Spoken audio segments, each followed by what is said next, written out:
What is the EU? It acts like a country to some, but when we get to look at it now, we all clearly know it's not. But one can travel inside it without going through border checks.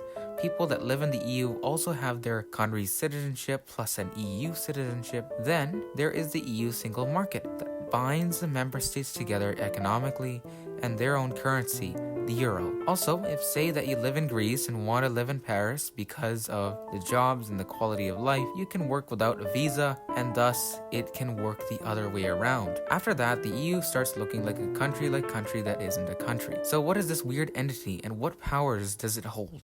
The story of the European Union began around 70 years ago. Europe in that time was just coming out of the Second World War that had decimated the European economy and kills of tens of millions of people. Europe was a continent of wars, and thus people that made the European Union decided that if countries of Europe were linked closer together in trade and finance, it would make it harder to do war, as it would do more damage than good. The end result was mixed, as it achieved their goal that there have been no longer wars, or wars in general, except the Balkans, on the continent ever since, and it made it easier to do business among other nations. But there has been a rise of Euroscepticism, which I would get down into another explainer video.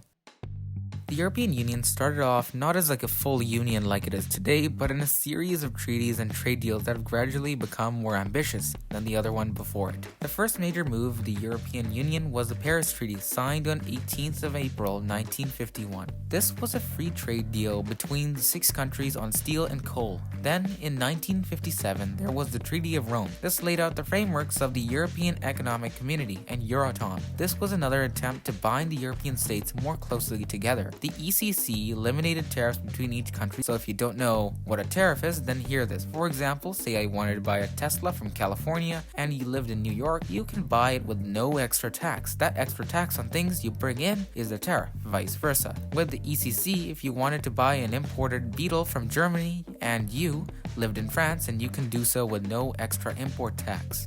Also, the European Union has one currency, the euro. Of what these use it, and these could use it if they reach certain goals, although one could be exempt from this like Britain, Sweden, and Denmark. To be a part of this project, one has to meet very strict requirements to enter the Eurozone, and lying about these goals is definitely something that someone would never do. One of those most famous aspects of the EU is you can travel to any part of the Union without a border check. This is called the Schengen area. All you need is the will to travel, and that is it. Similarly, treaties like it allowed people to live or settle in any part of the European Union. And then finally on the 7th February 1922, the EU was finally born with the Maastricht Treaty. This essentially took all the different treaties and made them one. It still took 3 more treaties to iron out the kinks in the system and to make it look like the system that we use today. So that is how the EU got to the way it is now. This is great and all, but how does the EU work? First of all, the member countries of the EU have to pay membership fees, and second, they can vote on the laws that each one of them should follow unless they get a pass. How power works in the EU is very complicated, but understandable for starters. The 3 main bodies of the EU that are the European Council, which is made up of prime ministers, presidents from the member countries, and the ministers of the member countries. The second one is the European Commission, which is the de facto government of the European Union, which is elected in by the European Parliament, which is voted in by the people of the European Union. Although the Parliament elects only people that are appointed from Council, and the Council can choose whoever they want with the approval of Parliament to then can sit in the Commission. Final thing you need to know is that there is an election every 5 years, or last year, where these were the results.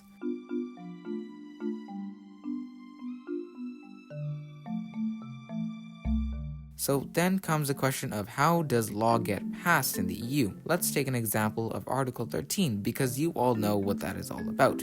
In case you do not know what it is about and you've been living under a rock for the past 2 years, Article 13 is the name of the law to legislate copyright. This could affect you as there will be lots of YouTube videos that one cannot see on the internet because it is copyrighted. To make Article 13 happen, the journey starts at first at the European Council. The heads of governments meet up and agree and decide on how Article 13 will look like. When they are all done with all that they need to say, they send it to the next person down the line.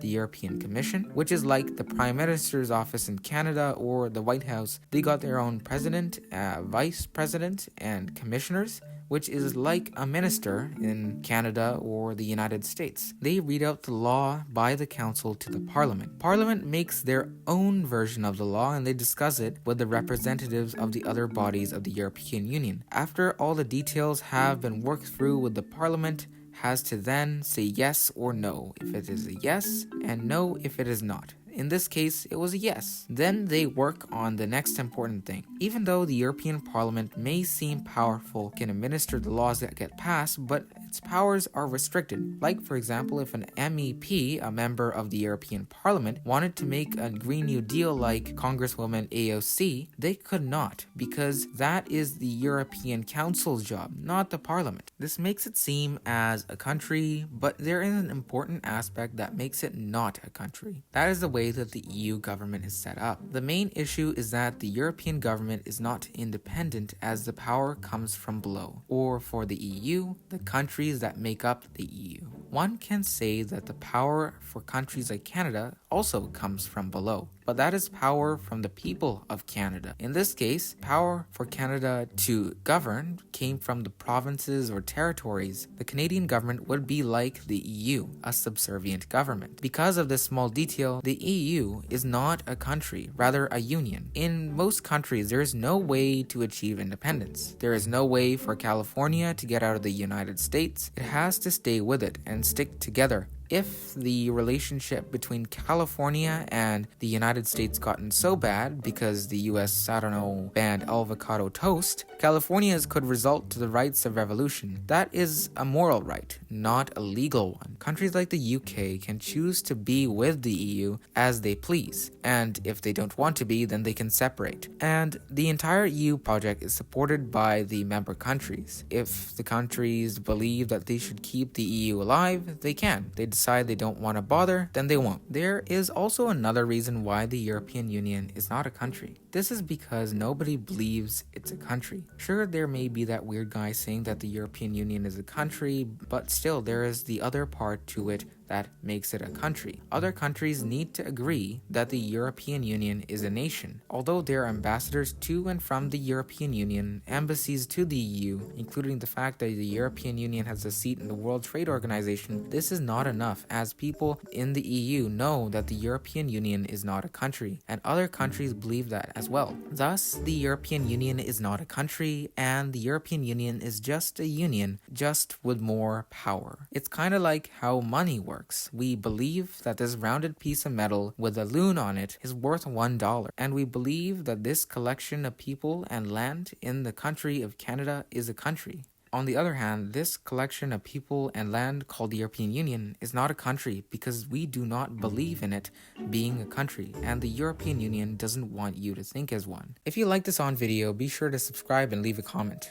Also, I got a Twitter page at the Journal 12, so be sure to see that, and thanks for watching this video.